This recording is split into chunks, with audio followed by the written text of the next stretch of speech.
Saudara, 3 topik terhangat dalam sepekan yang akan kami ulas hari ini dimulai dari aksi bejat dokter PPDS yang tega memerkosa anak pasien.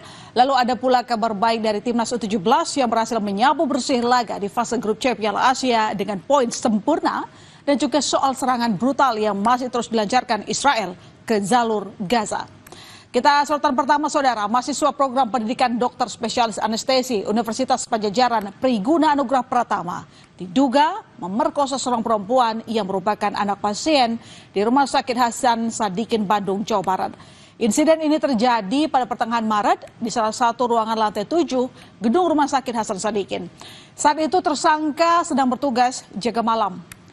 Korban pun melaporkan kejadian ini ke polisi. Alhasil, Priguna Anugrah Pratama pun ditangkap dan ditetapkan sebagai tersangka.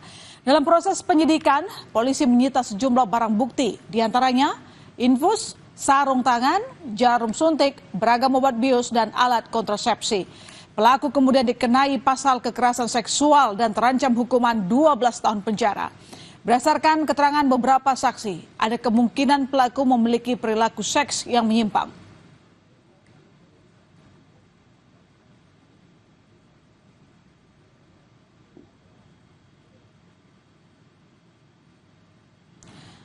Rumah Sakit Umum Pusat Hasan Sadikin, Bandung membenarkan pelaku merupakan dokter yang sedang mengambil spesialis anestesi di Fakultas Kedokteran Unpad dan dititipkan di RSUP Hasan Sadikin.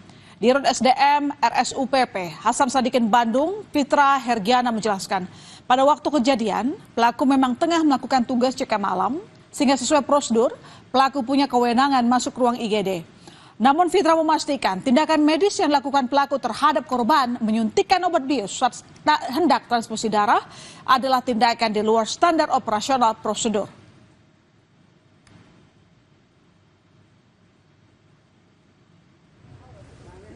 Polisi kemudian menggelar olah TKP kasus pemerkosaan keluarga pasien oleh dokter PPDS di Rumah Sakit Hasan Sadikin, Bandung pada Jumat 11 April.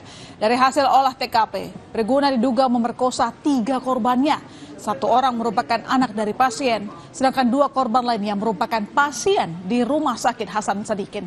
Pemerkosaan dilakukan pada waktu yang berbeda, yakni tanggal 10, 16, dan 18 Maret di ruangan yang sama, yakni lantai 7 gedung RSHS Bandung.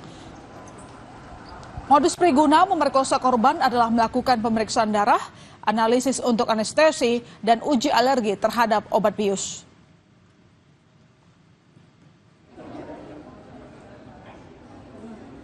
Tadi kita olah TKP ulang, kita swab aja. Swab TKP untuk hasilnya nanti kita masih menunggu analisa dari puslap. Korban yang kita tambah pemeriksaan kemarin 2 ya. Sedang kita dalami untuk korbannya. Pengurus Besar Ikatan Dokter Indonesia mengutuk keras kasus pemerkosaan dilakukan dokter PPDS kepada para korban di Rumah Sakit Hasan Sadikin, Bandung. Ketua Umum PDID menilai lembahnya pengawasan rumah sakit menjadi salah satu faktor peristiwa ini terjadi, sehingga yang harus mendapat sanksi tak hanya pelaku tetapi juga rumah sakit. Saya pernah jadi direktur rumah sakit. Semua SOP itu harus ada orang lain, tidak boleh sendiri. Ada yang lebih tinggi. Walau apa seniornya atau perawat atau yang lainnya itu harus ada. Obat itu dari mana dia dapatnya, itu harus tahu.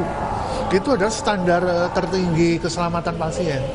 Jadi saya kira, saya nggak tahu ini pelanggaran SOP, ini harus, saya kira harus diberi sanksi tidak hanya yang bersangkutan, tapi yang membiarkan. Ini kalau di rumah sakit kan banyak. Gitu. Menurut saya iya, pengawasannya kurang melekat ya. Untuk mengusut kemungkinan adanya korban lain dalam kasus pemerkosaan oleh dokter PPDS ini, polisi membuka posko pengaduan guna memberi ruang bagi korban yang masih kesulitan atau belum berani melapor. Buka dong, buka dong.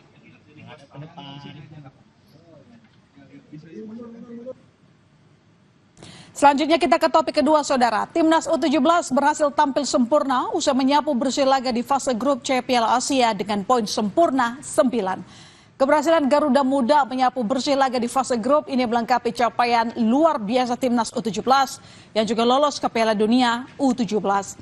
Tentu hasil ini sungguh disambut antusias pecinta sepak bola tanah air.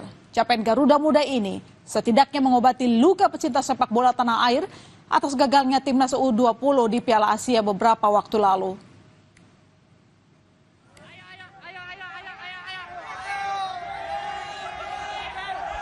Pasukan Garuda Muda merayakan keberhasilan lolos ke Piala Dunia U17 setelah mengalahkan Yaman. Perayaan sukacita dilakukan para pemain timnas dengan menggendong pelatih timnas U17 Nova Arianto.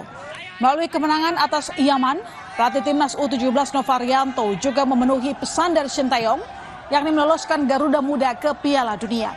Selain menjabat sebagai pelatih timnas Indonesia U17, Nova juga menjadi asisten pelatih timnas senior saat masih ditangani Sintayong.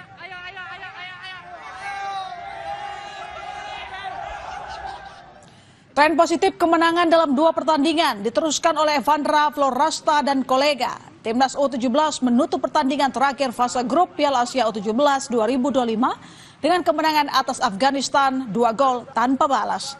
Dalam laga di Prince Abdullah Al Faisal Stadium pada Jumat dini hari, gol pembuka bagi Garuda Muda baru tercipta menjelang akhir babak kedua melalui kreasi Fadli Alberto. 1 menit berselang, giliran Zahavi Gole yang mencatatkan namanya di papan skor untuk mengunci kemenangan 2-0 atas Afghanistan.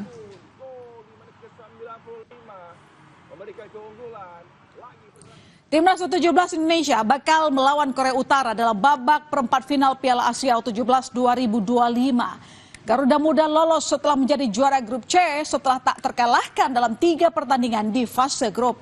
Sedangkan Korea Utara berstatus runner-up grup D dengan mengoleksi 1 kemenangan dan 2 kali imbang. Pertemuan antara Indonesia dan Korea Utara akan digelar di King Abdullah Sport City Hall, Stadium Jeddah, Arab Saudi pada 14 April nanti. Jalan yang dilalui timnas U17 Korea Utara untuk dapat menembus perempat final tidaklah mudah. Tim asuhan Oh Tae-song 2 kali ditahan imbang oleh Iran dan Oman, serta meraih 1 kali kemenangan kontra Tajikistan.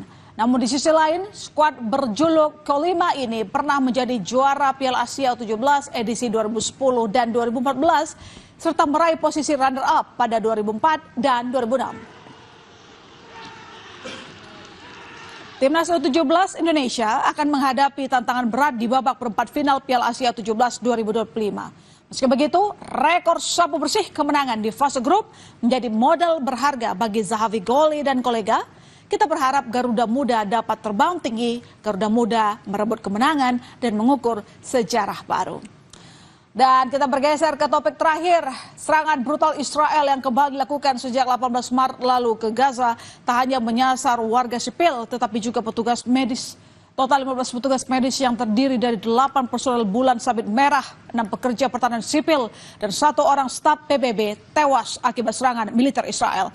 Bahkan 1 petugas medis bernama Asad Al-Nasara masih hilang. Israel mengklaim penembakan terjadi karena kendaraan bergerak mencurigakan tanpa lampu depan dan sinyal darurat saat malam hari. Namun klaim itu terbantahkan setelah sebuah video dari ponsel salah satu para medis di lokasi kejadian menunjukkan bahwa kendaraan dan petugas para medis menggunakan atribut medis sesuai aturan. Jasad 15 petugas medis yang menjadi korban baru diizinkan untuk dievakuasi seminggu kemudian. Usai dievakuasi, petugas bersama warga melakukan salat jenazah untuk mendoakan petugas medis yang tewas di tangan militer Israel. Bulan Sabit Merah menyebut serangan ini paling mematikan terhadap petugas medis dalam beberapa tahun. Sebelumnya, 15 petugas medis ditembaki oleh militer Israel saat hendak menuju lokasi serangan udara di distrik Al-Hashashin, kota Rafah, Gaza, bagian selatan. Selain para medis, jurnalis juga kerap menjadi sasaran serangan Israel. Para jurnalis mendapat perlindungan secara hukum, humaniter atau hukum perang sebagaimana tercantum dalam beberapa konvensi internasional. Meski telah berulang kali mendapat ancaman keras, jumlah jurnalis yang tewas akibat serangan Israel terus bertambah. Bahkan terjadi peningkatan kasus serangan Israel terhadap jurnalis di Gaza pada Maret 2025, di mana 7 jurnalis dibunuh saat dalam tugas liputan. Setidaknya 210 jurnalis tewas sejak Israel gencar melancarkan serangan di jalur Gaza sejak 7 Oktober 2023. Di antaranya seorang jurnalis lokal yang tewas bersama seorang pria lainnya dalam serangan udara yang dilancarkan militer Israel di bagian selatan jalur Gaza. Serangan itu menghantam tenda media di luar rumah sakit Nazar serta menyebabkan 6 reporter lainnya terluka. Militer Israel mengklaim serangan itu untuk mengincar militan Hamas tanpa memberi informasi lebih lanjut. Israel juga menyerang tenda-tenda di tepi rumah sakit Syuhada Al-Aqsa di Gaza Tengah. Sedangkan jurnalis Palestina di Radio Al-Aqsa, Muhammad Saleh Al-Bardawil, ditemukan tewas bersama istri dan ketiga anaknya di dalam rumah akibat serangan udara Israel yang menghantam rumah mereka di Khan Yunis. Tempat tinggal mereka hancur total, menyisakan puing-puing dan catatan sekolah anak-anak. Warga memindahkan jenazah para korban dan dibungkus di dalam kantong jenazah. Peristiwa itu terjadi hanya 1 hari setelah perayaan Idul Fitri. Demikian 3 topik terhangat dalam sepekan, nantikan 3 topik pilihan menarik lainnya pekan depan.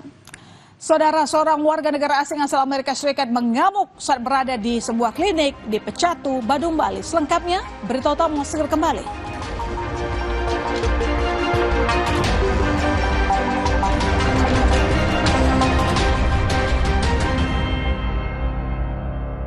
Mau tahu kenapa aku pilih lem mineral? Soalnya cuma ini nih yang masih ada segelnya. Debu jadi nggak akan masuk di sela-sela tutup botolnya. Apalagi kalau buat anak, nggak mungkin kan aku kasih yang berdebu.